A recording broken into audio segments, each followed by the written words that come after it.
Şagird sayı azdır deyə məktəblərdə distant təhsilə keçilməlidirmi? Sizin bu mövzu münasibətiniz necədir? Ümumiyyətlə deyim ki, bizim təhsil haqqında qanuna görə də hüquqi cəhətdən distant təhsil formalarından biri kimi var. Amma buna yanaşma bir mənalı deyil. Çünki hələ qanun özü də yenilənməlidir. Lakin bütün yeniliklər müxtəlif zərurətdən irəli gəlir və bəlli bir ehtiyacı qarşılayır. Bizim də niyə distant təhsilə müəyyən məktəblər keçə bilər? Onunla bağlı arqumentlər var.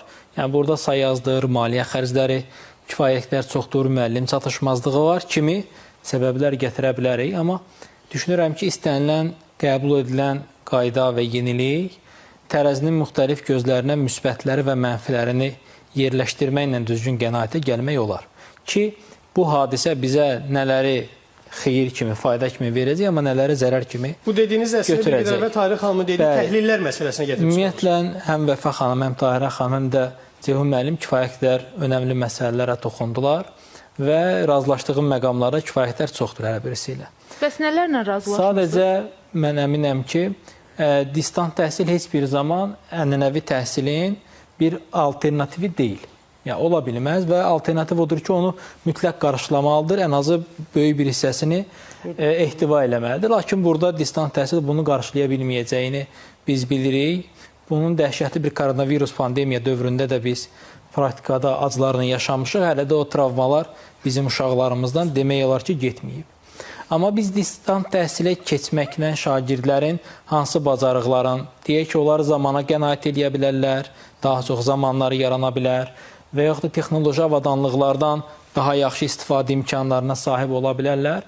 Amma nəzərə almaq lazımdır ki, bizim övladlarımızın təhsili eyni zamanda onların valideynlərindən də bu və ya digər formada qaynaqlanır.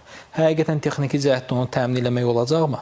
Və yaxud da bizim şagirdlərimizin dərsə davamlılığını, dərs öyrənmə keyfiyyətlərinin mütəmadilliyini təmin eləmə imkanlarına sahib ola biləcəklərmi? Valideynlərin təmin etməsi dedikdə, yəni əgər bir telefonla, planşetlə dərsə qoşulursa, bunu mütləq valideyn mi almalıdır? Ola bilər ki, məsələn, onun lap dövlət təmin elədi.